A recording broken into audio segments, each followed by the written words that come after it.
Isso aí, eu já vi uma galera dançando aí. A pastora Márcia tem o gingado, viu? Ela tava ali atrás de mim só nos passinhos. É, eu vi. Eu vi uns irmãos aí também que é meio travado, tava só aqui, ó. Mas tá valendo também. Eu só fui aqui que, se eu for dançar, agora tem um pessoal aí que se libertou, tá? Amém, glória a Deus. Pessoal, estou muito feliz. Estamos começando hoje a nossa série de mensagem. Antes, queria agradecer a oportunidade de estar trazendo essa série aqui, de estar ministrando essa palavra. Bom, algumas pessoas já sabem, né? O tema da série de mensagens é o amor, o argumento final. Eu dei a introdução nela no domingo pela manhã, para explicar um pouquinho do que nós vamos tratar durante essa série. E o tema da mensagem, que faz parte da série de hoje, é a demonstração do amor. Bom, no domingo passado nós falamos um pouquinho da diferença entre amor e ódio. E nós usamos o exemplo de Caim como o protótipo do ódio do mundo. E Caim, aquele que matou o seu irmão Abel, ele é representado como o ódio do mundo. Hoje é o símbolo que nós usamos para representar o ódio que o mundo tem contra a igreja. Bom, fazendo esse contraste, então, nós entramos na parte, fazemos uma transição agora só sobre o amor, que é sobre isso que a série vai tratar. E para isso, eu quero que você abra a sua Bíblia lá em 1 João, no capítulo 3. 1 João, capítulo 3. Nós vamos ler a partir do verso 16. E aí eu vou pedir para você deixar a sua Bíblia aberta, porque nós vamos tratar versículo por versículo desse texto. 1 João, capítulo 3, do verso 16 até o verso 18. Deixa a sua Bíblia aberta aí. Bom, antes de ler o texto, eu queria fazer algumas perguntas. A primeira pergunta é se verdadeiramente nós podemos dizer que nós temos demonstrado amor para os nossos irmãos. Se você olhar para a sua vida hoje, você pode dizer que verdadeiramente você tem demonstrado o amor que você sente, ou é um amor somente de palavras, ou nem isso. Eu não sei se você já chegou a ler um livro que chama As 5 Linguagens do Amor, e esse livro vai tratar sobre 5 tipos de amor diferentes que você pode demonstrar ou você pode receber. Bom, é um livro muito bom, mas nesse texto que nós vamos ler aqui, ele vai explicar sobre 3 demonstrações de amor, que é o que a Bíblia nos diz, como nós devemos demonstrar esse amor de verdade. E o melhor de tudo, é que além de nós demonstrarmos o amor dessa forma, essa demonstração vai gerar alguns resultados para a nossa vida, e nós vamos falar sobre esses 3 resultados também. Então vamos lá para o texto, 1 João capítulo 3, verso 16. Nisto conhecemos o amor, que Cristo deu a sua vida por nós, portanto, também nós devemos dar a nossa vida pelos irmãos. Ora, se alguém possui recursos deste mundo, e vê seu irmão passar necessidade, mas fecha o coração para essa pessoa, como pode permanecer nele o amor de Deus? Filhinhos, não amemos de palavra, nem de boca para fora, mas de fato e de verdade. Feche seus olhos. Senhor Jesus, muito obrigado, porque nós cremos que o Senhor já se faz presente aqui nesse ambiente de alegria, Pai. E além de ser um ambiente de alegria, nós cremos que é um ambiente onde o Teu amor está aqui, Pai. Onde o Teu amor se faz presente e enche os nossos corações a ponto que nós podemos refletir esse amor para os irmãos. Que através desse texto, Pai, nós possamos ser transformados, nós possamos entender como devemos demonstrar esse amor que o Senhor demonstrou por nós. É isso que nós pedimos e oramos em nome de Jesus. Amém. Bom, então como eu falei, o apóstolo João, lá no início da carta, ele cita Caim, aquele que matou o seu irmão lá no início, depois de Adão e Eva, são filhos de Adão e Eva. Caim vai lá e mata o seu irmão. João cita Caim nessa carta, para demonstrar que Caim é o protótipo do ódio do mundo. E aí ele faz essa transição, e ele começa a falar do amor de Jesus para com a igreja. E esse amor de Jesus para com a igreja é um amor que deve estar dentro da igreja. Bom, fazendo isso, ele vai interromper toda essa diferença e ele vai começar a falar sobre como esse amor ele deve ser demonstrado. E como eu disse, são 3 formas de demonstrarmos esse amor. Em primeiro lugar, já pode pôr aí na tela, o amor, ele é demonstrado pela abnegação. Olha o que diz o verso 16: nisto conhecemos o amor, que Cristo deu a sua vida por nós, e devemos dar nossa vida pelos irmãos. Quando João nos mostra que a evidência da vida é o amor, que a evidência que existe vida em um ambiente é que nesse ambiente existe amor, ele vai explicar que a essência desse amor que está no ambiente é o sacrifício próprio. A essência do amor que nos une, a essência de existir amor aqui, a essência de existir amor dentro da sua casa, a essência de existir amor em alguma relação, é o sacrifício próprio. Se o ódio é algo negativo e o ódio sempre vai procurar o mal do outro, o amor, ele é algo positivo e ele vai sempre procurar dar a vida pelo outro. O amor, então, ele é conhecido pelo que nós damos e não pelo que nós tomamos. John Stott, ele diz o seguinte: como Caim foi dado como exemplo supremo de ódio, Cristo é apresentado como o supremo exemplo de amor. O ódio de Caim deu em assassinato, o amor de Cristo em sacrifício próprio. Caim tirou a vida de seu irmão, Cristo deu a sua vida por nós. O amor de Cristo, ele não foi somente de palavras. O amor de Cristo, ele foi uma ação em direção a nós. O amor de Cristo, ele se movimentou dando a própria vida por nós, da mesma forma que ele amou não apenas algo, ele amou não apenas nos dando algo, mas dando a própria vida da mesma forma. O amor de Cristo sendo o supremo exemplo, nós devemos dar a nossa vida pelos irmãos. Nós devemos agir em direção ao nosso irmão, nós devemos nos movimentar em direção ao nosso irmão, de forma que nós entreguemos a nossa vida por ele. Obviamente a gente não vai, como Cristo, morrer de forma literal pelo nosso irmão. Isso eu creio que ninguém consiga fazer, nem mesmo entregar o seu próprio filho. Cristo, ele morreu de forma vicária. O que isso significa? Ele literalmente morreu no nosso lugar. Então, como é que nós damos? Como é que nós entregamos a nossa vida para o irmão? Como é que nós tratamos a abnegação quando falamos de amor? Nós podemos dar a vida para o nosso irmão em termos de serviço. Nós podemos dar a nossa vida para o nosso irmão em termos de cuidado. Nós podemos dar a vida ao nosso irmão em termos de lealdade, em termos de assistência, em termos de entregar aquilo que nós temos, entregar o nosso tempo, entregar a nossa disposição, energia em favor do irmão. Uma da características da abnegação é que nós damos a nossa vida para o irmão, nós entregamos algo, nós servimos sem levar em conta que isso pode nos prejudicar. Eu ajudo meu irmão, mesmo sabendo que naquilo que eu estou ajudando ele, pode ser que eu perca algo. Pode ser que eu tire algo de mim, pode ser que eu perca tempo, pode ser que eu perca recursos, pode ser que eu perca um pouco de energia. Mas mesmo assim eu faço, mesmo assim eu me entrego, mesmo assim eu me sacrifico. Essa é a primeira forma de demonstrar amor. Bom, a segunda forma, o amor é demonstrado pela compaixão.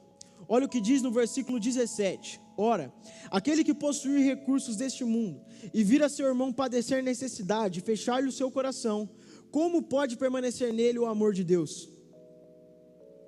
João está mostrando aqui de forma prática como nós podemos amar o nosso irmão. Então o apóstolo está fazendo aqui uma transição do amor no geral para o amor em particular. Porque é muito fácil nós dizermos que nós amamos a todos, mas o difícil é amar no particular. O difícil é socorrer o necessitado. O difícil é ajudar o que precisa. Porque é muito fácil a gente chegar na igreja com um sorriso no rosto, a gente chegar em um grupo de comunhão com um sorriso no rosto, a gente chegar em qualquer lugar com um sorriso no rosto e dizer: eu amo todos vocês. Ou então estar dentro da igreja e dizer: eu amo os membros da minha igreja, eu amo as pessoas da minha igreja. Mas o desafio é amar o necessitado. O desafio é amar aquele que realmente precisa. O desafio é amar aquele que passa por crises. O desafio é amar aquelas pessoas que são difíceis de lidar. E como Cristo é o nosso exemplo supremo, olha só o que Cristo fez. Imagine se, como Cristo, você soubesse tudo o que as pessoas pensam sobre você, você soubesse o passado, o presente e o futuro, o que as pessoas já falaram de você, o que as pessoas estão falando de você e o que as pessoas ainda vão falar de você, ou não em relação a você, o que as pessoas já fizeram de errado, o que as pessoas estão fazendo de errado e o que as pessoas vão fazer de errado. Imagine se você tivesse esse poder. Será que você conseguiria amar como Cristo amou? Porque Cristo, ele sabia que Judas o trairia. Cristo sabia que Pedro iria negar ele. Cristo sabia que Tomé ia duvidar que ele de fato era o Filho de Deus. E mesmo assim, Jesus foi capaz de amar. Mesmo assim, Jesus se ajoelhou, lavou os pés dos discípulos. Mesmo assim, Jesus ofereceu graça antes que eles pedissem por graça. Mesmo assim, Jesus ofereceu perdão antes deles pedirem perdão. Da mesma forma, nós devemos fazer isso pelos irmãos.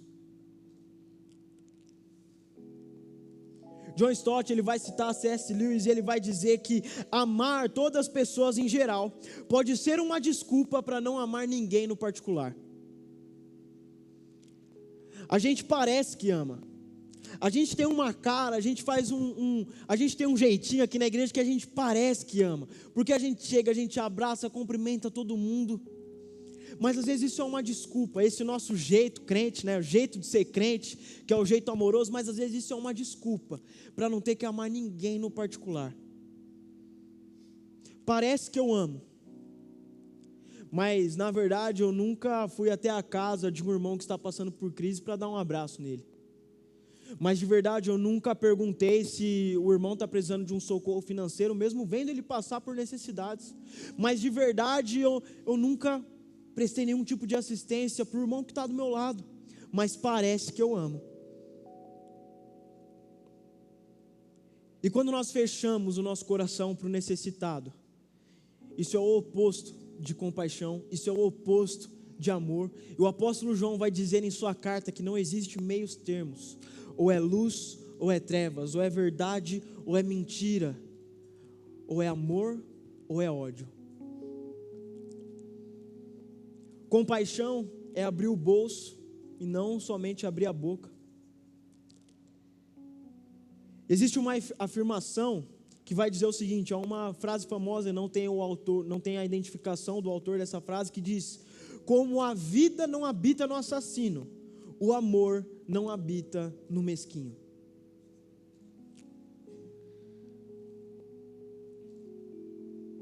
Eu amo a minha igreja, mas eu nunca entreguei uma cesta básica na igreja. Eu amo a igreja, mas eu nunca servi em um ministério. Eu amo os irmãos da igreja, mas nunca prestei socorro em algum ministério, nunca trouxe uma doação, nunca fiz nada. Eu amo as pessoas. Na verdade, às vezes nós nos comportamos como pessoas mesquinhas, que só olham para o próprio umbigo e não têm coragem de se desprender de um pouco do seu conforto, de se desprender de um pouco do seu dinheiro, de se desprender de um pouco daquilo que Deus deu para ela, que não foi nem ela que conseguiu, Deus que deu, em favor do próximo, daquele que precisa, em favor da sua própria igreja, que ajuda pessoas. Mas o amor de Deus, Ele nos leva a sermos canais deste amor aos outros. Quando nós amamos e quando nós damos, nós estamos imitando a Deus em seu amor. Porque Deus, Ele nos amou e Deus, Ele nos deu o seu Filho. Por isso nós precisamos amar e nós precisamos dar. Lloyd Jones, ele vai traduzir esse espírito do cristianismo de amor, quando ele diz que a vocação, o chamado mais estimulante para o cristão, é ser um libertador de pessoas, expressando o amor que Ele nos deu. Através do nosso amor, nós libertamos pessoas de seus pecados. Através do amor, nós libertamos pessoas das suas angústias. Através do amor, nós libertamos pessoas das suas fraquezas. E não um amor que vem de nós, mas um amor que nós recebemos de Deus. Como nós recebemos esse amor de Deus? Ele nos deu o seu Filho. Essa é a maior prova de amor. E se nós fomos cheios desse amor, se nós recebemos esse amor, se nós aceitamos esse amor, nós somos canais desse amor para as pessoas. Um amor que nos deu algo, um amor que nos entregou algo, e algo mais precioso. Esse é o amor que nós devemos demonstrar. Em terceiro lugar, o amor, ele é demonstrado pela ação. Olha o que diz o versículo 18: Filhinhos, não amemos de palavra, nem de língua, mas de fato e de verdade. O amor, ele não é um discurso teórico. Não é como um jovem apaixonado que escreve uma carta de amor e envia para essa pessoa que ele ama.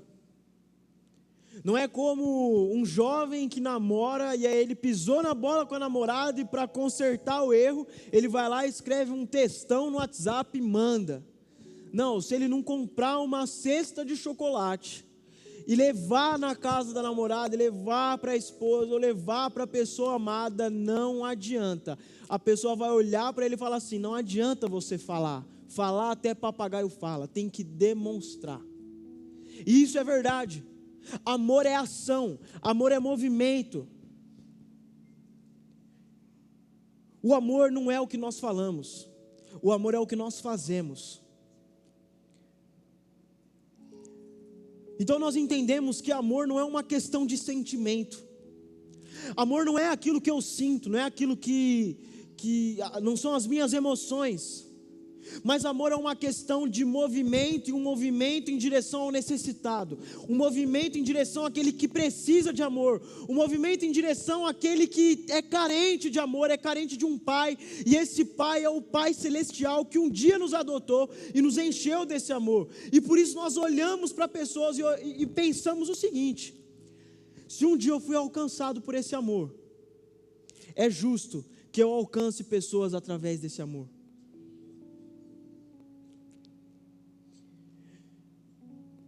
Nós não amamos com discursos eloquentes, nós não amamos com discursos que são cheios de emoção, mas nós amamos com ações práticas, porque essas ações vão aliviar a dor do irmão, e vão socorrer as necessidades desse irmão.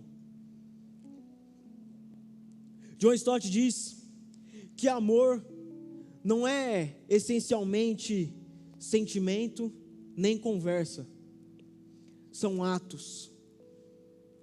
Eu costumo dizer, e algumas pessoas dizem, que amor é uma escolha. Eu acredito nisso também, que amor é uma escolha, nós escolhemos amar. Mas na verdade o que demonstra amor são escolhas, várias escolhas. Não somente uma de escolher amar, porque eu posso dizer que eu escolhi amar uma pessoa, mas no fundo do meu coração não. E por que amor são escolhas? Porque quando eu digo que eu amo, no caminhar dessa vida de amor, vão aparecer situações onde eu vou ter que fazer escolhas. E essas escolhas vão ser escolhas por amor. Como assim? Eu amo a Deus. Bom, diante de mim está uma situação: o pecado ou agradar a Deus. Ajuda a gente. Eu até gosto desse pecado, vai me fazer bem, vai me satisfazer, mas não vai agradar a Deus. Por amor, eu escolho não pecar. Eu sou casado, eu namoro, e eu sou deparado com uma escolha: ir no futebol ou ficar com a minha namorada ou esposa. Bom, eu gosto do futebol, mas por amor, eu escolho ficar com a minha esposa, com a minha namorada. O amor são escolhas, porque se não for escolhas, vai ficar no sentimento, vai ficar nas palavras, vai ficar no discurso. Tem uns irmãos aí que estão escolhendo futebol. Mas o amor são escolhas, atitudes, movimento, ação.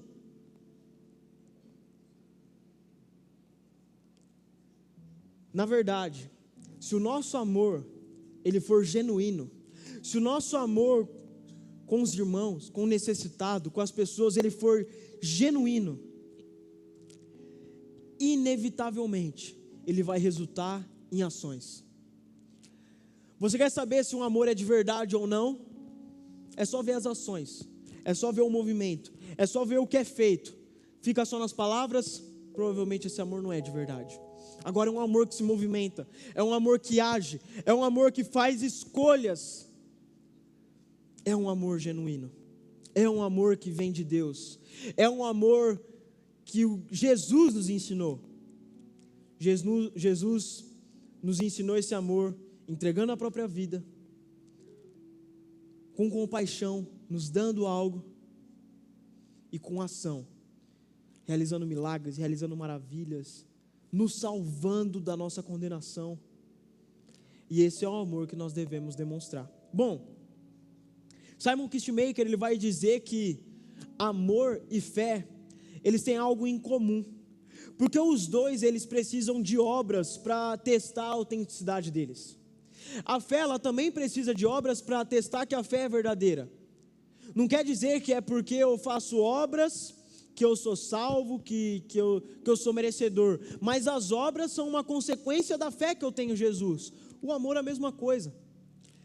Não é porque eu faço as coisas, não é porque eu faço ações de amor, não é porque eu demonstro atos de amor, que eu sou merecedor do amor que eu recebi. Mas é porque eu faço essas coisas, é a evidência, é o que mostra que um dia eu recebi esse amor. Eu não faço atos de amor para receber amor em troca.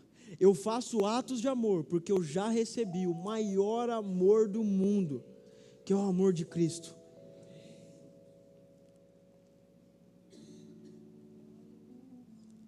Palavras de amor que nunca são traduzidas em ação não valem de nada. Amor é o ato de dar as suas posses. Amor é o ato de entregar os seus talentos. Amor é o ato de entregar a sua vida, de entregar o seu tempo, de entregar a sua energia.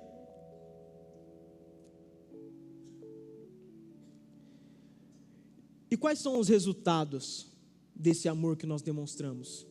Quais são os resultados? Porque quando nós demonstramos esse amor que a gente consegue demonstrar, ele é evidência de que nós recebemos o amor de Cristo.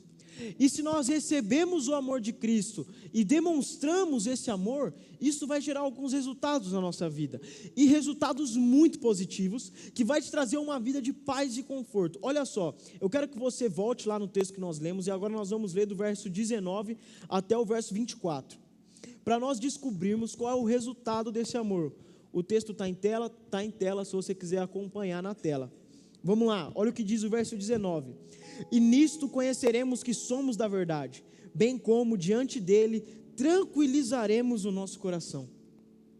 Pois, se o nosso coração nos acusar, Deus é maior que o nosso coração e conhece todas as coisas. Amados, se o coração não nos acusar, temos confiança diante de Deus, e aquilo que pedimos dele recebemos, porque guardamos os seus mandamentos e fazemos diante dele o que lhe é agradável. E o seu mandamento é este: que creiamos no nome de seu Filho Jesus Cristo, e nos amemos uns aos outros, segundo o mandamento que nos ordenou. Quem guarda os seus mandamentos permanece em Deus, e Deus permanece nele, e nisto conhecemos que ele permanece em nós, pelo Espírito que nos deu. Então o apóstolo João, ele vai fazer uma transação da demonstração do amor para os resultados do amor. Quais são os resultados desse amor? Em primeiro lugar, um dos resultados desse amor é consciência tranquila. Olha o que diz o verso 19 ao 21. E nisto conhecemos que somos da verdade, bem como perante ele tranquilizaremos o nosso coração. Pois se o nosso coração nos acusar, certamente Deus é maior que o nosso coração e conhece todas as coisas. Amados, se o coração nos acusar, temos confiança diante de Deus. Quando nós amamos como Cristo nos amou, a gente consegue ter consciência tranquila. E a gente tem essa consciência tranquila diante de Deus, Porque o fruto do amor é a confiança. É amando os outros de verdade que nós sabemos que somos da verdade. É amando os outros verdadeiramente que nós sabemos que verdadeiramente somos filhos de Deus e somos cheios do amor de Deus. Tranquilizar o coração, esse tranquilizar o coração que o texto está falando aqui, é um processo em que nós conversamos, em que nós dialogamos e a gente começa meio que a razoar com a nossa própria consciência de que verdadeiramente pertencemos a Ele. Como que nós fazemos isso?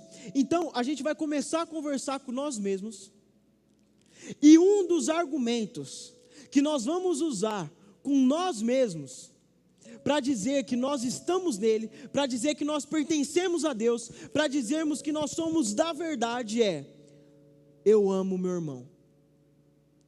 Um dos argumentos que nós usaremos com a nossa consciência que nos acusa é esse: eu amo como Cristo amou.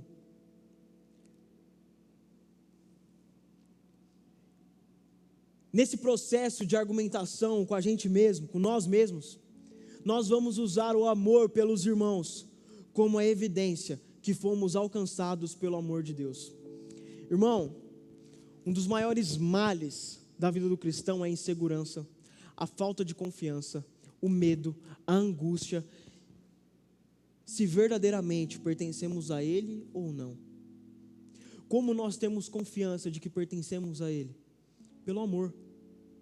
O amor que demonstramos é uma evidência de que o amor dele nos alcançou.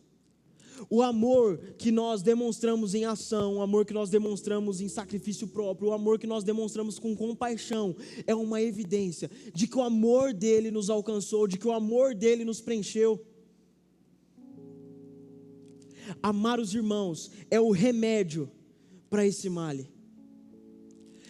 Amar os irmãos é o remédio para a nossa falta de segurança. Amar os irmãos é o remédio para as nossas incertezas.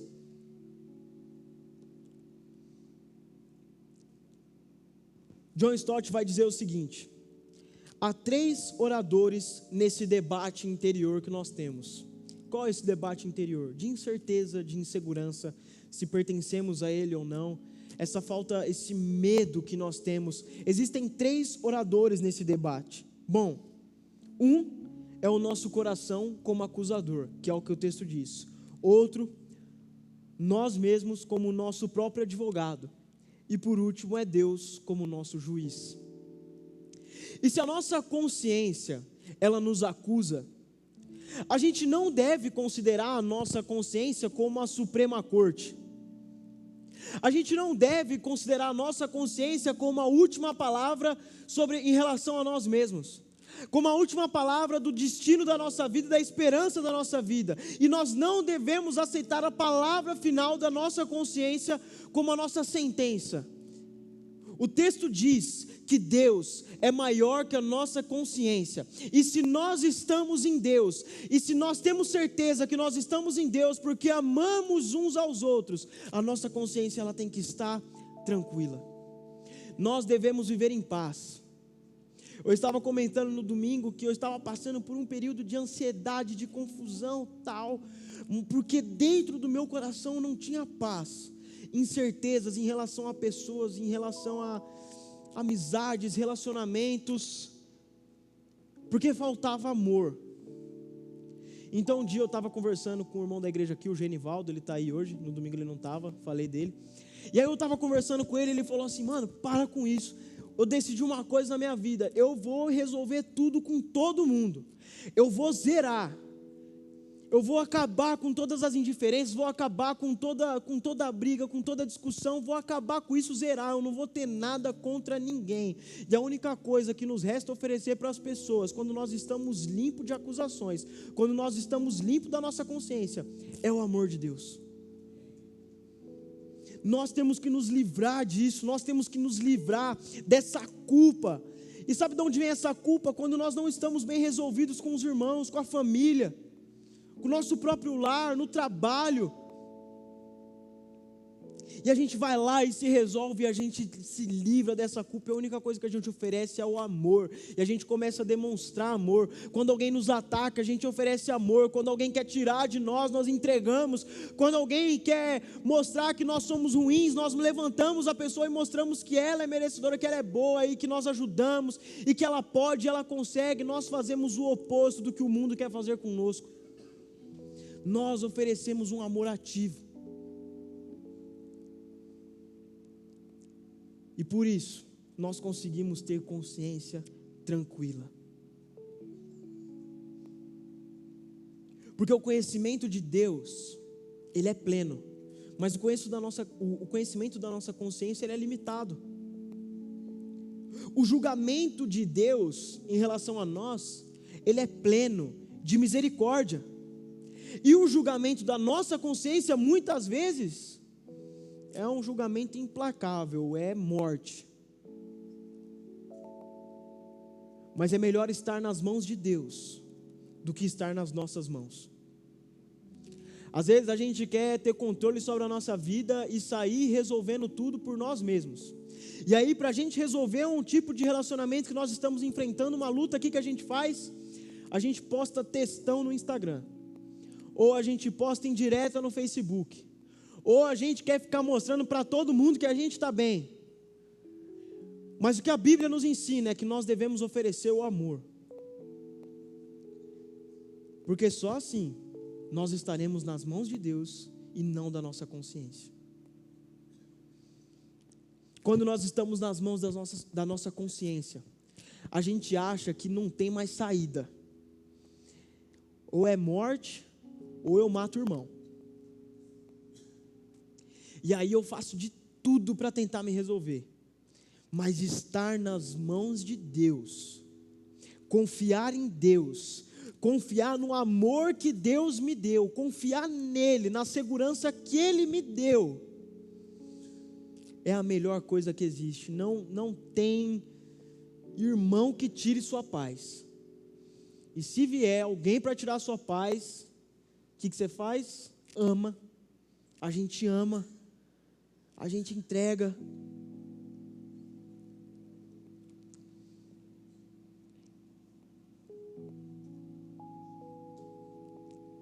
Porque senão a gente corre um grande risco de sermos esmagados pela nossa própria consciência, de sermos esmagados pela autocondenação. A gente corre o risco de viver prisioneiro da culpa, da angústia, do medo. E aí a gente perde a alegria de viver. Aí a gente perde a alegria de estar num lugar como esse. A gente perde a alegria de estar em família. Por quê? Porque a gente não consegue compreender a graça. O que é a graça? É lavar os pés dos irmãos. Eu sei que ele já falou mal de mim, eu sei que ele pode estar falando mal de mim, eu sei que um dia ele vai falar mal de mim, mas mesmo assim eu vou me ajoelhar aqui e vou lavar os pés dele. Porque Jesus fez isso. Ele sabia, mas ele ofereceu graça antes que lhe solicitassem graça. Nós devemos oferecer graça antes que nos peçam graça. Nós devemos oferecer amor antes que nos peçam pelo nosso amor. Por quê? Porque Cristo nos amou. E sabe por que Cristo faz isso? Porque amanhã pode ser que você esteja no meio de uma situação, assim como os discípulos no outro dia estavam no meio de uma situação onde Pedro ia negar a Cristo, e Cristo sabia disso, mas quando ele fez, Cristo queria o quê? Que ele olhasse para o pé dele e falou assim: Cristo me ofereceu graça, sabendo que eu ia errar. Isso é amor. E porque ele fez isso, eu posso amar. Eu posso amar o irmão, eu posso amar a Cristo, eu consigo. Por quê? Porque Cristo me ama. Se você não encontra motivos, se você não encontra força para amar alguém, para seguir sua vida de hoje em diante, de forma plena, em paz, você tem que olhar para Cristo, porque Ele te deu a maior esperança desse mundo. Qual que é? Quando ninguém podia fazer nada por você, você estava morto em pecado, Ele foi lá e te amou. A gente estava no poço, no fundo do poço, Ninguém podia nos salvar, ninguém podia, nós não merecíamos que ninguém nos salvasse. Cristo nos amou. Se isso não é motivo para erguer a cabeça e sair por aí demonstrando esse amor para as pessoas, algo precisa acontecer no seu coração.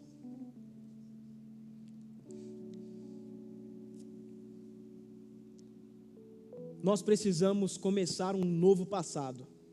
Como que nós fazemos isso? Como que nós começamos um novo passado?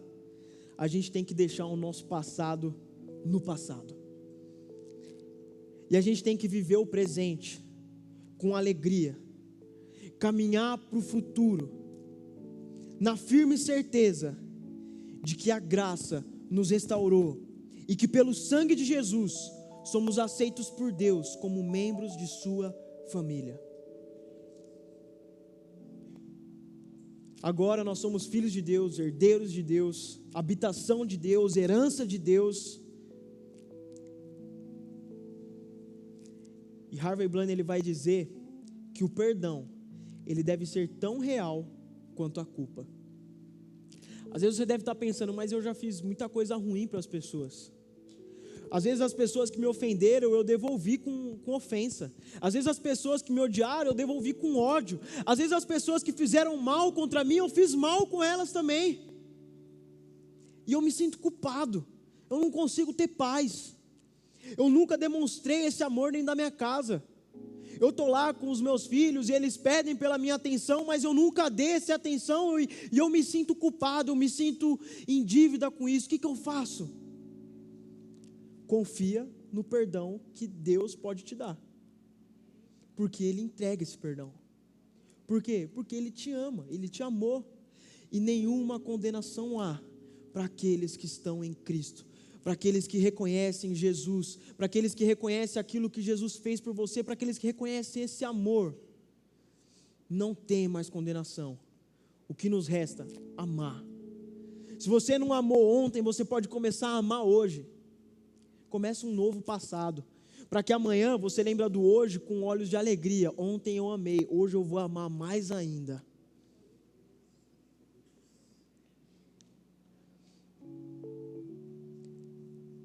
Lloyd Jones, ele diz que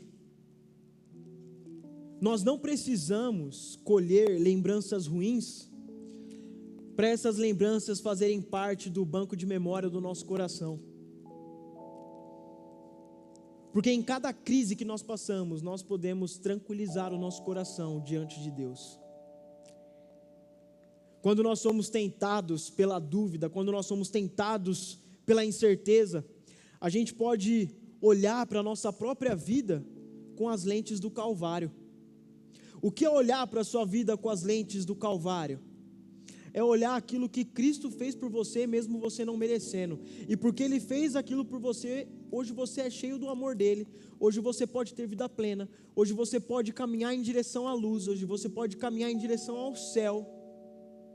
E se livrar de toda condenação, se livrar de toda dúvida, de toda incerteza. Deus é por nós. Às vezes a gente fala isso de forma clichê. Se Deus é por nós, quem será contra nós? Mas esse é um versículo poderoso. Se Deus é por nós, se Deus está comigo, por que eu vou dar poder à minha consciência que me condena? Não, agora eu vou diante de Deus com uma consciência nova, com uma nova consciência. Qual é essa consciência? Deus, o Senhor habita em mim. E se o Senhor habita em mim, é porque o Senhor limpou o meu coração. E a partir de hoje, que eu tenha a convicção de que o Senhor mora em mim, e que eu possa andar por aí, refletindo a Tua presença dentro de mim, que as pessoas possam ver que o Senhor está aqui, que o Senhor está comigo, que o Senhor é por mim. E aí a gente anda por aí, mas com um semblante carrancudo. A gente vem na igreja, mas a gente não vem na igreja com um sorriso. A gente vem para cá, mas parece que a gente vem para cá triste. Às vezes parece que a gente sai pior do que a gente chegou. Às vezes a gente chega para o almoço em família e a gente olha para a nossa família e fala assim: nossa, mas aquele tio veio. E a gente não consegue desfrutar do hoje, do agora, daquilo que Deus nos presenteou, da graça que Ele nos deu.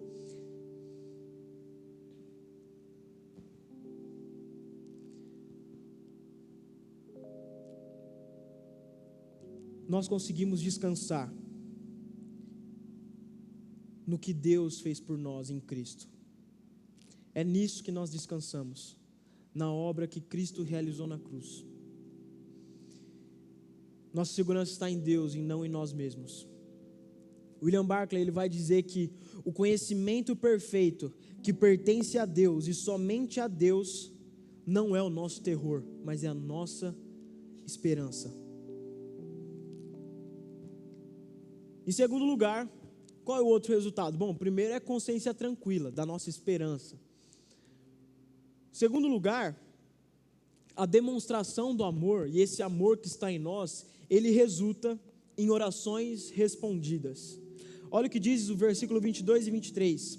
E aquilo que pedimos dele recebemos, porque guardamos os seus mandamentos e fazemos diante dele o que lhe é agradável. Ora, o seu mandamento é este, que creiamos em o nome de seu Filho, Jesus Cristo, e nos amemos uns aos outros, segundo o mandamento que nos ordenou. Obedecer os mandamentos de Deus e fazer aquilo que é agradável a Ele, não é uma base de mérito para a resposta das nossas orações. Não é porque nós fazemos tudo isso de bom que as nossas orações vão ser respondidas, mas são condições para que as nossas orações sejam respondidas. Por quê? Em apenas 2 ocasiões nessa carta aqui, João vai falar sobre oração. E nas 2 ocasiões, essas orações elas são respondidas observando 2 condições. Quais são essas condições? Obediência aos mandamentos de Deus e submissão à vontade de Deus. As nossas orações elas vão ser interrompidas se nós não tivermos uma vida de obediência a Deus e se nós não nos submetermos à vontade dEle. Porque quando nós olhamos lá para a citação que João fez no início da carta, que ele cita Caim, o culto de Caim foi rejeitado porque ele não obedeceu aos mandamentos que Deus dava em relação ao culto. Deus falava, o culto deve ser assim. Caim desobedeceu. O culto dele não foi aceito. E da mesma forma, se nós não obedecermos os preceitos e os mandamentos de Deus, as nossas orações não serão respondidas, nossas orações não serão ouvidas. As orações são respondidas conforme a vontade de Deus, e não segundo os nossos direitos que nós achamos que nós temos. Eu vou na igreja todo final de semana e eu vou lá no altar e eu oro pedindo tal coisa. E eu sei que um dia a minha resposta vai chegar. Irmão, se você não tiver uma vida de obediência aos mandamentos de Deus, não vem. E também se esse pedido não for debaixo da vontade de Deus, pode esquecer. Porque Deus ele se move por meio das orações. Se Deus ele se move por meio das orações, nós devemos orar à vontade de Deus. Bom, a obediência a Deus é uma evidência que a nossa vontade está alinhada com a vontade de Deus. Agora, se nós desobedecemos os mandamentos dele, é porque a nossa vontade não está alinhada com a vontade de Deus. Se nós desobedecemos os mandamentos, o que nós estamos dizendo? A minha vontade é a minha vontade. O que eu quero de Deus é o que eu quero para mim. E a gente começa a usar Deus de muleta. Na verdade, eu não amo a Deus. Eu amo a mim mesmo. Eu chego até Deus pedindo algo. Eu não amo a Deus, eu me amo, porque eu quero esse algo que Deus pode me dar. E se esse for o movimento que nós fazemos em direção a Deus, Deus não se movimenta em nossa direção. Na verdade, nós nem conseguimos nos mover na direção dele, nós estamos nos movendo para qualquer coisa, menos em direção a Deus. Se nós quisermos que as nossas orações sejam respondidas, nós precisamos orar ao Pai e para a glória do Pai, em nome de Cristo e no poder do Espírito. Nós precisamos ter uma vida limpa e um coração livre de mágoa. Às vezes a gente chega até Deus em oração, mas com o coração amargurado. Às vezes a gente chega até Deus em oração, mas com ódio no coração de um irmão. Às vezes a gente procura Deus em oração, precisando de alguma coisa, precisando de um socorro, mas na verdade o nosso coração está cheio de inveja, de ódio, de mágoa, está quebrado. Se nós não nos livrarmos da mágoa, se nós não limparmos o nosso coração obedecendo a Deus, nossas orações não serão respondidas.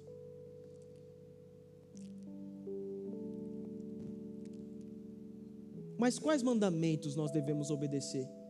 Você está falando sobre obedecer mandamentos, qual é esse mandamento que nós devemos obedecer? João, nessa carta, ele fala de um único mandamento.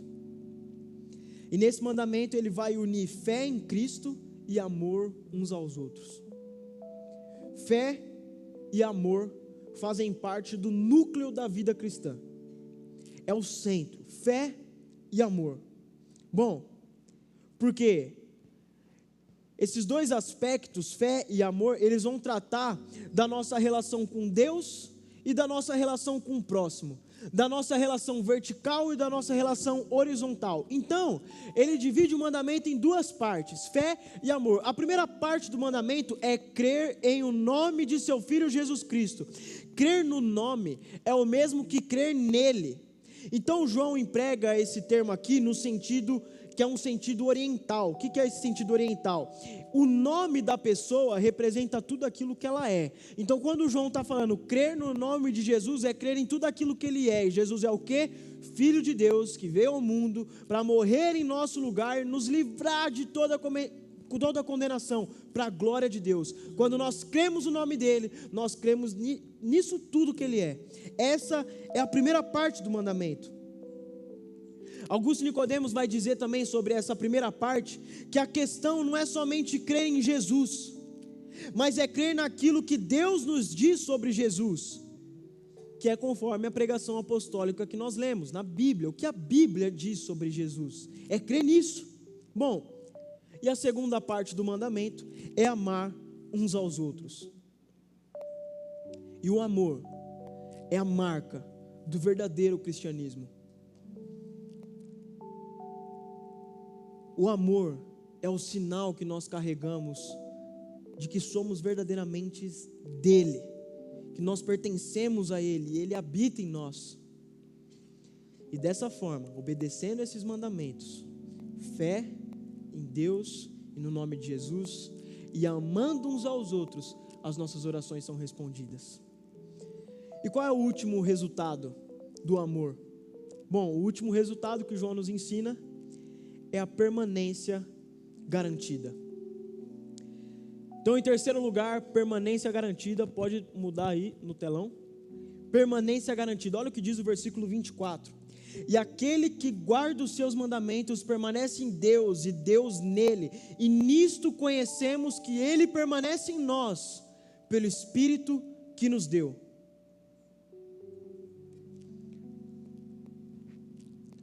Observar esse mandamento do amor e cumprir esse mandamento do amor é uma condição e também é uma evidência de que nós permanecemos em Deus e que Deus permanece em nós.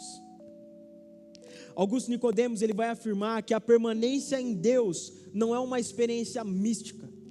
Não é você transcender e ir para outro estado de espírito e agora eu estou em Deus porque eu estou numa atmosfera diferente, eu estou vendo fumaça, eu estou vendo tudo diferente. Não, não é isso. Permanecer em Deus é permanecer no ensino apostólico sobre Jesus, o Filho de Deus, e viver de acordo com isso. Permanecer em Deus é você olhar para Jesus, é olhar para o amor de Jesus, é reconhecer quem Jesus é, o que é esse amor, e viver de acordo com isso, e viver sabendo o que Ele fez para que você tivesse vida. E aí eu consigo olhar para os mandamentos e falar assim: agora eu obedeço, não porque eu tenho medo de ser condenado, não porque eu tenho medo de ser castigado, não porque eu tenho medo, agora eu obedeço, porque eu amo a Deus, porque eu amo a Cristo assim como Ele me amou. Não como Ele amou porque é impossível, mas eu amo. E eu amo os irmãos como Jesus amou. Bom, para encerrar, a prova irrefutável de que permanecemos em Deus e que o Espírito de Deus permanece em nós é o amor. É o amor. John Stott, ele diz que é pelo amor que seremos reconhecidos nos últimos dias. E é pelo amor que o mundo irá nos reconhecer como igreja. Eu queria encerrar de uma maneira diferente. Está tocando uma musiquinha de fundo, meu pá, tal. E aí vai produzindo uma emoçãozinha na gente, tal. Isso é bom. Mas eu quero que você fique de pé. E como nós estamos falando de demonstrar amor uns aos outros, amar o irmão como igreja, esse é o amor que tem que estar na igreja. Nós não vamos mais amar só de palavras, mas com ações.